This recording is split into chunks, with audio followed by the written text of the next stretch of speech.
Hello, gotta make sure this is at the right. I'm like fighting with it and my iPad.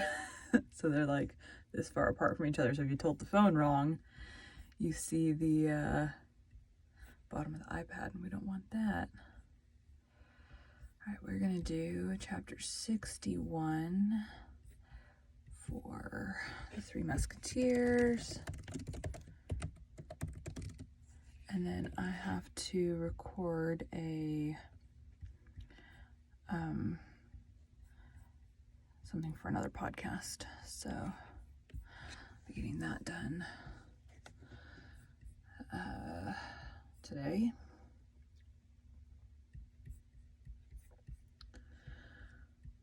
Hopefully this morning, but we'll see how long this chapter I'm about to do is. Okay, I got that open. We're not reading that right now. Safari. We are 650-61.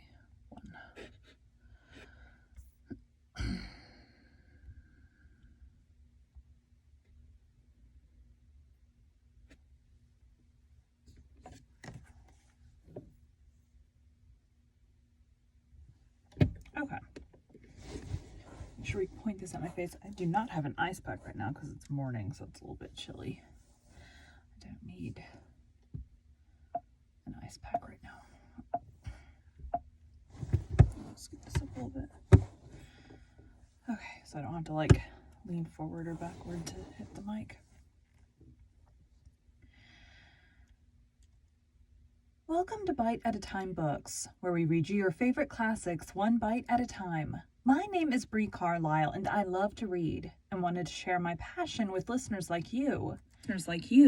All of the links for our show are in the show notes. Today we will be continuing The Three Musketeers by Alexandre Dumas. That's not it. This one. Dumas. Chapter 61. The Carmelite Convent at Bethune. Great criminals bear about them a kind of predestination which makes them surmount all obstacles. Which makes them escape all dangers up to the moment which a wearied Providence has marked as the rock of their impious fortunes.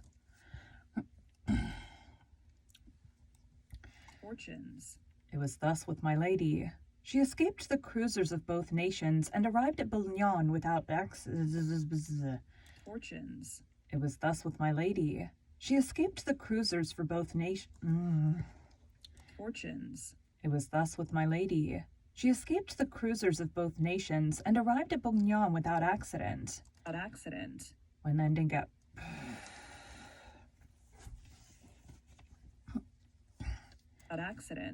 When landing at Portsmouth, my lady was an Englishwoman whom the persecutors of the French drove from La Rochelle.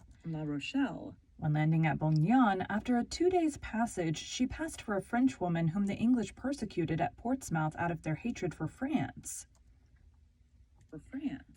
My lady had likewise the best of passports, her beauty, her noble appearance, and the liberality with which she distributed her pistoles.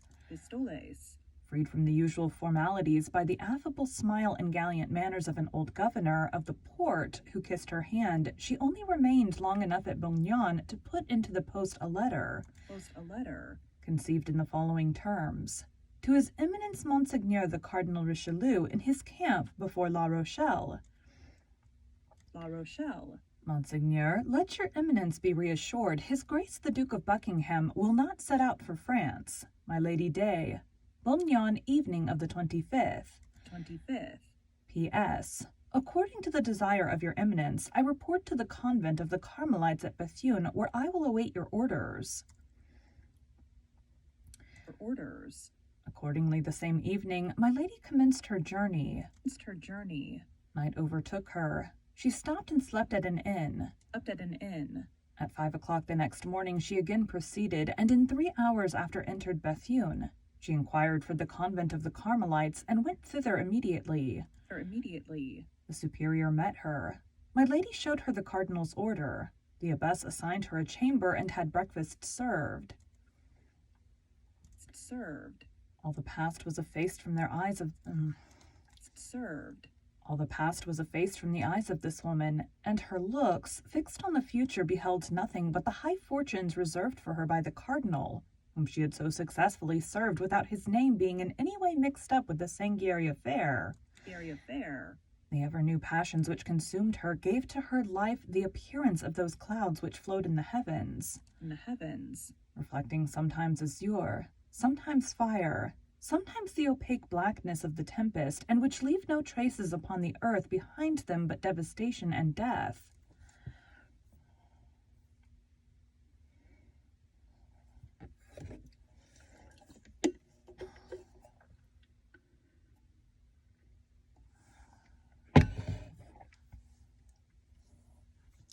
In case you're wondering, that echo is called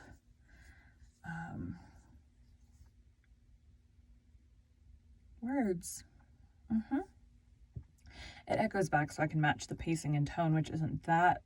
I don't usually have issues in the middle of a chapter, but it's supposed to help. And death. After breakfast, the abbess came to pay her a visit. There was very little amusement in the cloister, and the good superior was eager to make the acquaintance of her new boarder. My lady wished to please the abbess. This was a very easy matter for a woman so really superior as she was. She tried to be agreeable, and she was charming, winning the good superior by her varied conversation and by the graces of her whole personality. The abbess, who was the daughter of a noble house, took particular delight in stories of the court, which so seldom travel the extremities of the kingdom, and which, above all, have so much difficulty in penetrating the walls of convents, at whose threshold the noise of the world dies away. My lady, on the contrary, was quite conversant with all the aristocratic intrigues amid which she had constantly lived for 5 or 6 years. She made it her business, therefore, to amuse the good abbess. But this is supposed to be abbess.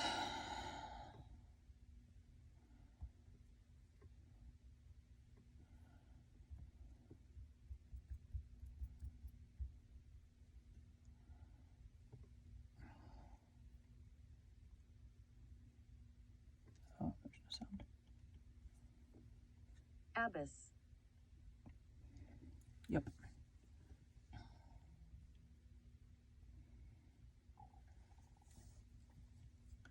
Six years.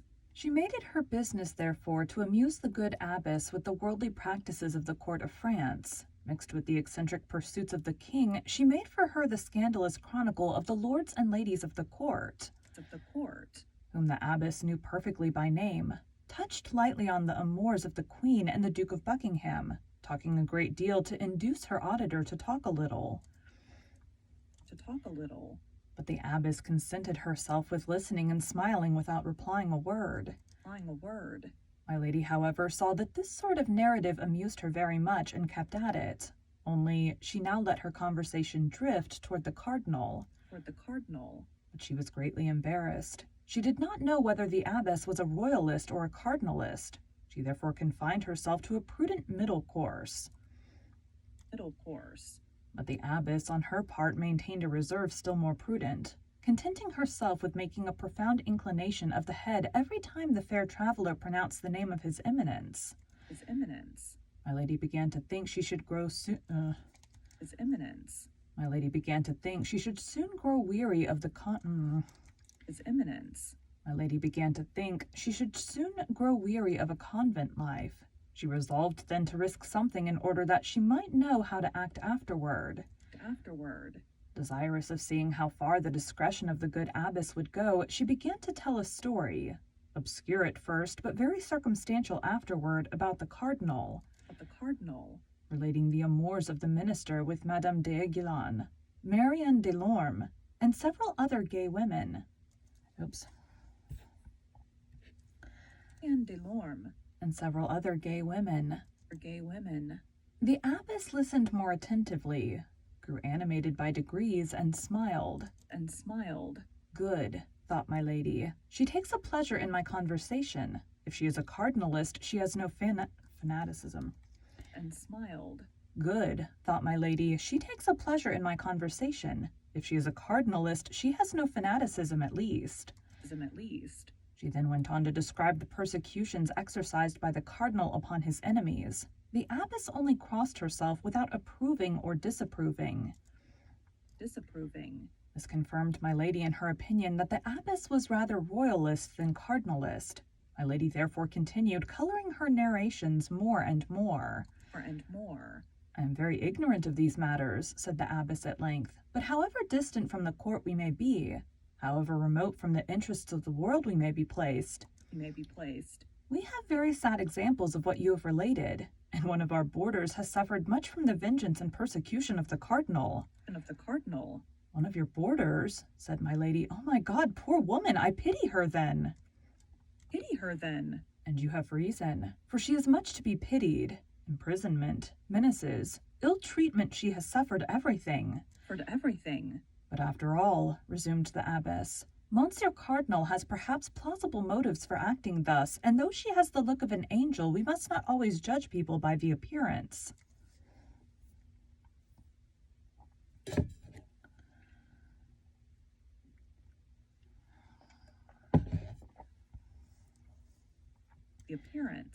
Good, said my lady to herself. Who knows? I am about perhaps to discover something here. I am in the vein. She tried to give her countenance an appearance of perfect candor. Alas, said my lady, I know it is so. It is said that we must not trust to the face, but in what then shall we place confidence, if not in the most beautiful work of the Lord? As for me, I shall be deceived all my life, perhaps, but I shall always have faith in a person whose countenance inspires me with sympathy. You would then be tempted to believe, said the abbess, that this young person is innocent? The cardinal pursues not only crimes, said she. There are certain virtues which he pursues more severely than certain offenses. Permit me, madame, to express my surprise, said the abbess. At what? Said my lady with the utmost ingenuousness. At the language you use. Why do you find so What do you find? What do you find so astonishing in that language? Said my lady, smiling. You are the friend of the cardinal, for he sends you hither, and yet I speak ill of him, replied my lady, finishing the thought of the superior. At least you don't speak well of him. That is because I am not his friend, said she, sighing, but his victim. But this letter in which he recommends you to me is an order for me to confine myself to a sort of prison from which he will release me by one of his satellites. But why have you not fled? Whither should I go? Do you believe there is a spot on the earth which the cardinal cannot reach if he takes the trouble to stretch forth his hand? If I were a man, that would barely be possible, but what can a woman do? This young boarder of yours, has she tried to fly? No, that is true, but that is another thing. I believe she is detained in France by some love affair. Ah, said my lady with a sigh. If she loves, she is not altogether wretched. Then, said the abbess, looking at my lady with increasing interest, I behold another poor victim. Alas, yes, said my lady. The abbess looked at her for an instant with uneasiness, as if a fresh thought suggested itself to her mind. You are not an enemy of our holy faith, said she hesitatingly. Who? I? Cried my lady. I, a Protestant? Oh, no, I call to witness the God who hears us, that on the contrary I am a fervent Catholic. Convenient. Because she was a Puritan earlier.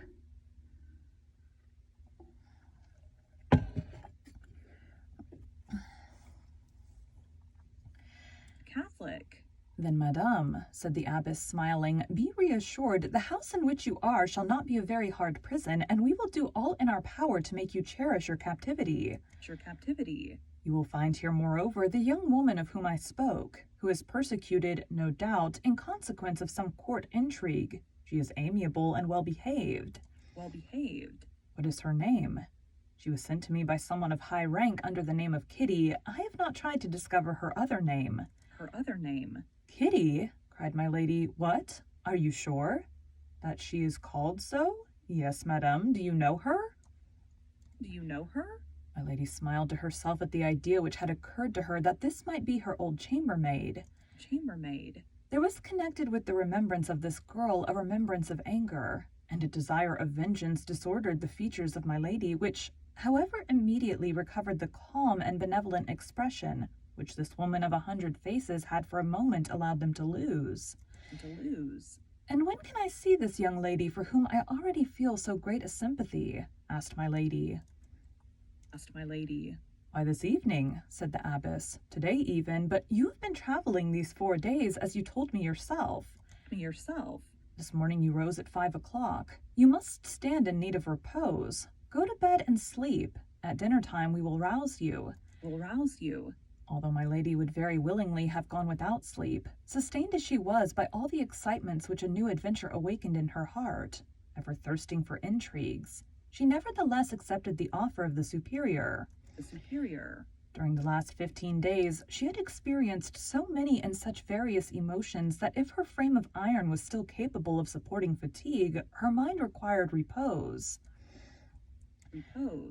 She therefore took leave of the abbess and went to bed, softly rocked by the ideas of vengeance which the name of Kitty had naturally brought to her thoughts. She remembered that almost unlimited promise which the cardinal had given her if she succeeded in her enterprise. She had succeeded. D'Artagnan was then in her power. One thing alone frightened her. That was the remembrance of her husband, the Count de la Fère, whom she had believed dead, or at least expatriated, and whom she found again in Athos, the best friend of D'Artagnan. But alas, if he was the friend of D'Artagnan, he must have lent him his assistance in all the proceedings by whose aid the queen had defeated the project of his eminence. If he was the friend of D'Artagnan, he was the enemy of the cardinal, and she doubtless would succeed in involving him in the vengeance by which she hoped to destroy the young musketeer. All these hopes were so many sweet thoughts for my lady. So rocked by them, she soon fell asleep. She was awakened by a soft voice which sounded at the foot of her bed. She opened her eyes and saw the abbess accompanied by a young woman, with light hair and delicate complexion, who fixed upon her a look of benevolent curiosity.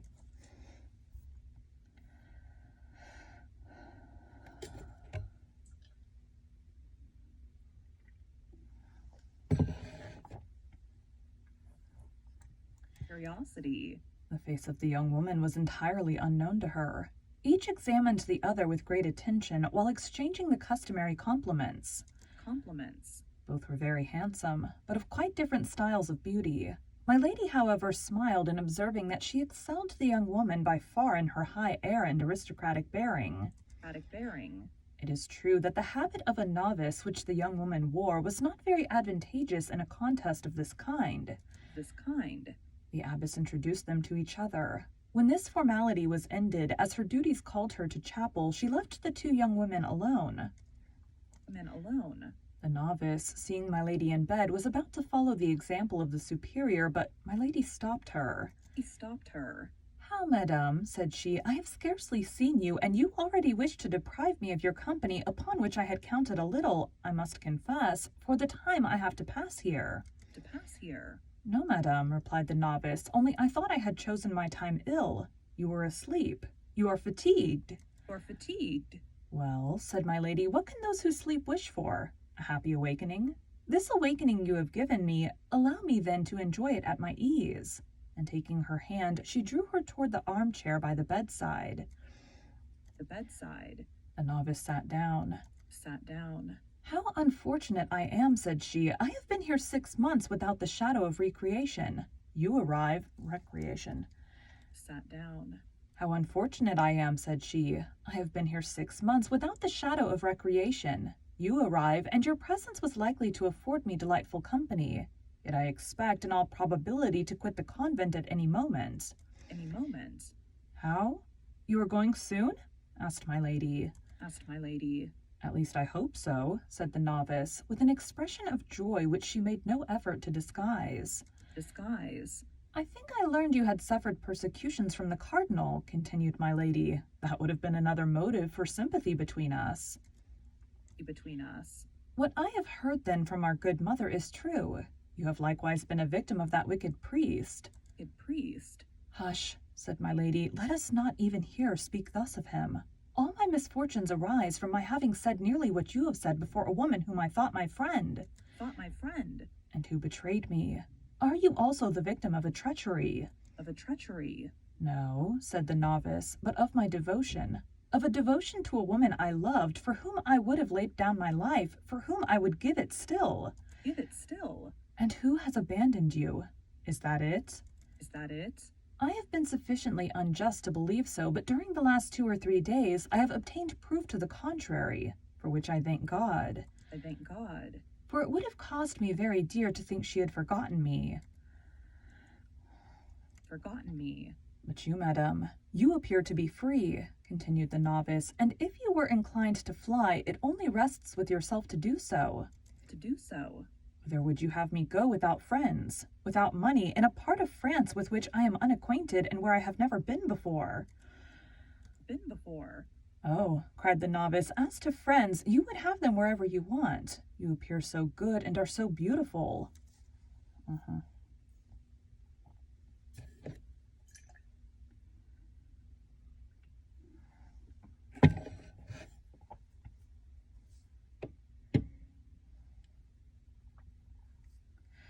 So beautiful. That does not prevent, replied my lady, softening her smile so as to give it an angelic expression, my being alone or being persecuted. Persecuted?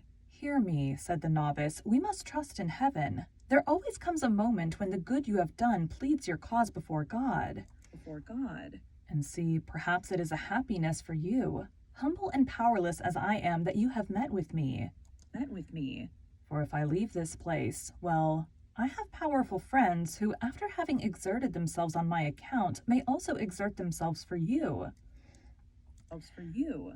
Oh, when I said I was alone, said my lady, hoping to make the novice talk by talking of herself, it is not for want of friends in high places. Places? But these friends themselves tremble before the cardinal. The queen herself does not dare to oppose the terrible minister. Terrible minister? I have proof that Her Majesty, notwithstanding her excellent heart, has more than once been obliged to abandon to the anger of His Eminence persons who had served her. Served her? Trust me, madame, the queen may appear to have abandoned those persons, but we must not put faith in appearances. Appearances? The more they are persecuted, the more she thinks of them, and often, when they least expect it, they have proof of a kind remembrance. Remembrance? Alas, said my lady, I believe so. The queen is so good.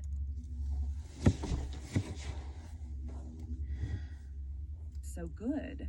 Oh, you know her then, that lovely and noble queen that you speak of her thus, cried the novice with enthusiasm. Enthusiasm? That is to say, replied my lady, driven into her entrenchment, that I have not the honor of knowing her personally, but I know a great number of her most intimate friends. Met friends? I am acquainted with Monsieur de Putange. Met friends? I am acquainted with Monsieur de Putange. I met Monsieur Dujart in England. I know Monsieur de Treville. Monsieur de Treville? Monsieur de Treville? Exclaimed the novice. Do you know Monsieur de Treville? Yes, perfectly well. Intimately even. Intimately even. The captain of the King's Musketeers? The captain of the King's Musketeers. Musketeers? Well, why? Musketeers? Why then? Only see, cried the novice, we shall soon be well acquainted, almost friends. If you know Monsieur de Treville, you must have visited him. Visited him? Often, said my lady, who having entered this track and perceiving that falsehood succeeded, was determined to follow it to the end. But to the end? With him, then, you must have seen some of his musketeers. Musketeers? All those he is in the habit of receiving, replied my lady, for whom this conversation began to have a real interest. Real interest? Name a few of those whom you know, and you will see if they are my friends. My friends? Well, said my lady, embarrassed, I know Monsieur de Louvigny, Monsieur de Cordillon, Monsieur de Ferussac. The novice let her speak, then seeing that she paused, she said, Don't you know a gentleman named Athos? And Athos? My lady became as pale as the sheets in which she was lying, and mistress as she was of herself, could not help uttering a cry, seizing the hand of the novice and devouring her with looks.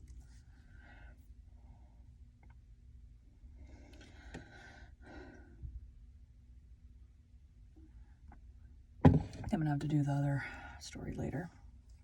With looks. What is the matter? Good God, asked the poor woman. Have I said anything that has wounded you? It's wounded you.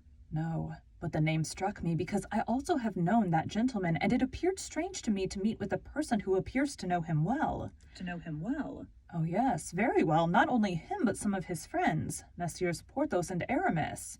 And Aramis? Indeed? You know them likewise? I know them, cried my lady, who began to feel a chill penetrate her heart. Her heart. Well, if you know them, you know that they are good and free companions. Why do you not apply to them if you stand in need of help? In need of help? That is to say, stammered my lady, I am not really very intimate with any of them. I know them from having heard one of their friends, Monsieur d'Artagnan, say a great deal about them. Deal about them? You know Monsieur d'Artagnan? Cried the novice, in her turn seizing the hands of my lady and devouring her with her eyes. With her eyes? Then remarking the strange expression of my lady's countenance, she said, Pardon me, madame, you know him by what title? What title? Why, replied my lady, embarrassed, why, by the title of a friend. You deceive me, madame, said the novice. You have been his mistress. His mistress? It is you who have been his mistress, madame, cried my lady in her turn. I, said the novice. The novice. Yes, you. I know you now. You are Madame Bonacieux. The young woman drew back, filled with surprise and terror. And terror. Oh, do not deny it. Answer, continued my lady. Well, yes, madame, said the novice. Are we rivals? We rivals? The countenance of my lady was illumined by so savage a joy that under any other circumstances Madame Bonacieux would have fled in terror, but she was absorbed by jealousy. By jealousy. Speak, madame, resumed Madame Bonacieux with an energy of which she might not have been believed capable. Have you been, or are you, his mistress? His mistress? Oh no, cried my lady with an accent that admitted no doubt of her truth. Never, never. Never? I believe you, said Madame Bonacieux, but why then did you cry out so? Cry out so? Do you not understand, said my lady, who had already overcome her agitation and recovered all her presence of mind. Presence of mind? How can I understand? I know nothing. I know nothing. Can you not understand that Monsieur d'Artagnan, being my friend, might take me into his confidence? Truly?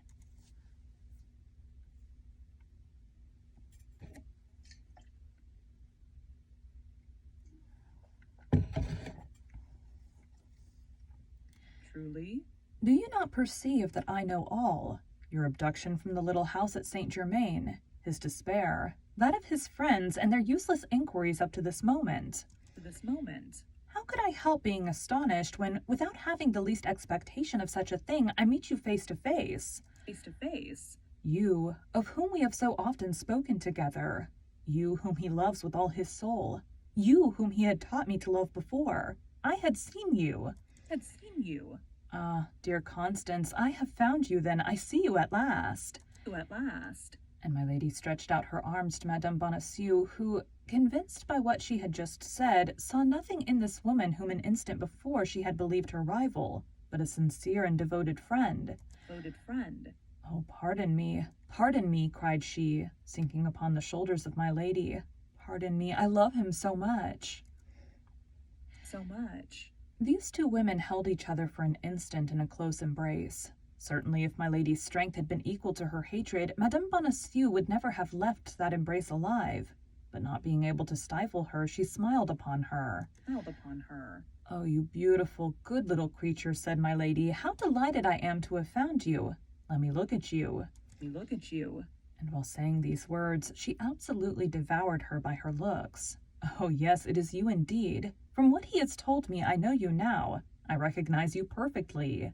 Perfectly. The poor young woman could not possibly suspect what frightful cruelty was behind the rampart of that pure brow, behind those brilliant eyes in which she read nothing but interest and compassion. Compassion. Then you know what I have suffered, said Madame Bonacieux, since he has told you what he has suffered, but to suffer for him is happiness. It's happiness. My lady replied mechanically. Yes, that is happiness. She was thinking of something else. Something else. And then, continued Madame Bonacieux, my punishment is drawing to a close. Tomorrow, this evening perhaps, I shall see him again, and then the past will no longer exist. Or exist. This evening? Asked my lady, roused from her reverie by these words. What do you mean? Do you expect news from him? News from him? I expect himself. Himself? D'Artagnan here? Himself? Himself? But that's impossible. He is at the siege of La Rochelle with the cardinal. He will not return till after the taking of the city. Taking of the city? Ah, you fancy so, but is there anything impossible for my D'Artagnan, the noble and loyal gentleman? Loyal gentleman? Oh, I cannot believe you. Not believe you. Well, read then, said the unhappy young woman in the excess of her pride and joy, presenting a letter to my lady. Or to my lady. The writing of Madame de Chevreuse, said my lady to herself. Ah, I always thought there was some secret understanding in that quarter. And she greedily read the following few lines.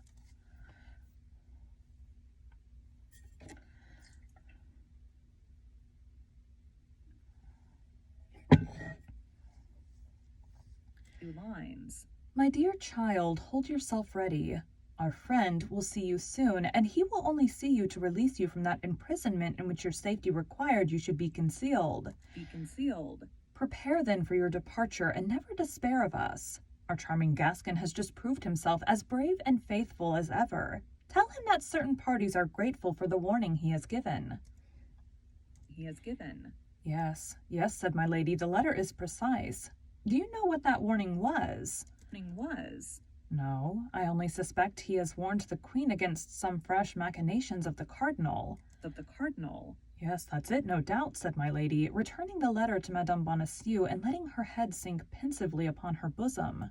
On her bosom?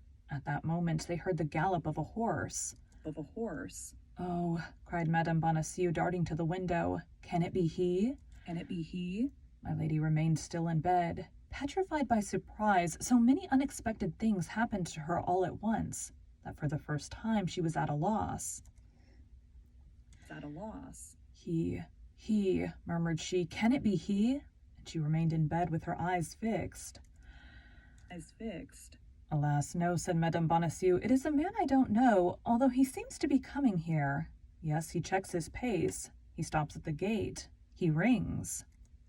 He rings. My lady sprang out of bed. You are sure it is not he? Said she. Yes, very sure. Yes, very sure. Perhaps you did not see well. Oh, if I were to see the plume of his hat, the end of his cloak, I should know him. Should know him? My lady was dressing herself all the time.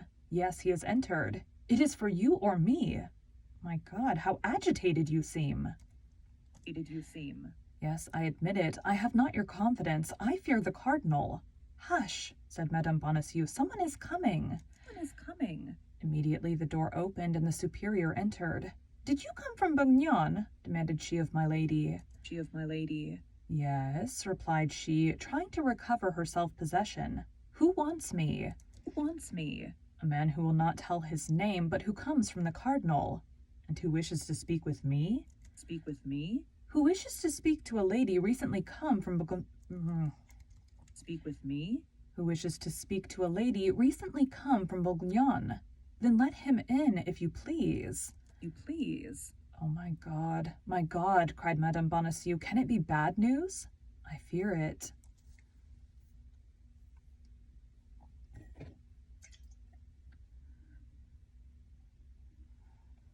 I fear it. I will leave you with this stranger, but as soon as he is gone, if you will permit me, I will return. Permit you? I beseech you. Beseech you. The superior and Madame Bonacieux retired. My lady remained alone, with her eyes fixed upon the door. Upon the door. An instant later, the jingling of spurs was heard upon the stairs. Steps drew near. The door opened, and a man appeared. Man appeared. My lady uttered a cry of joy. This man was the Count de Roquefort, the demoniacal tool of his eminence. Demoniacal.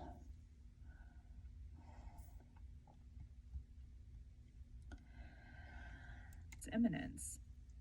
Thank you for joining Bite at a Time Books today, while we read a bite of one of your favorite classics. All of the links for our show are in the show notes. The show notes. We are part of the Bite at a Time Books Productions Network. If you ever wondered what inspired your favorite classic novelists to write their stories, what was happening in their lives or the world at the time, check out Bite at a Time Books, Behind the Story, Tuesdays wherever you listen to podcasts. Again, my name is Bree Carlisle, and I hope you come back tomorrow while we take the next bite of The Three Musketeers.